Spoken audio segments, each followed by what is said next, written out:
Тоонун чокусунда 5 аскер болгон. Ошол салгылаш башталганда 2 балага ок тийип атыша албай калган экен. Анан аларды түшүп кеткиле деп 3-өө калганында экөө тең шейит кеткенден кийин өзү жалгыз калган экен. Жолдо элдер дагы ошо тоонун астына барып алган экен да.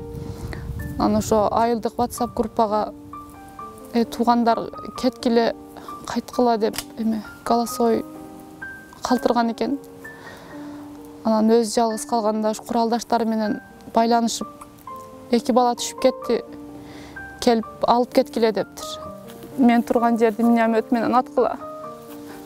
Мен дагы ушу душмандар менен кошулуп жок болуп кетейин деп ошо билдирүү калтырган экен. Кийин эле ошо байланыш үзүлгөн экен. Көрсө акыретке узап кеткен экен.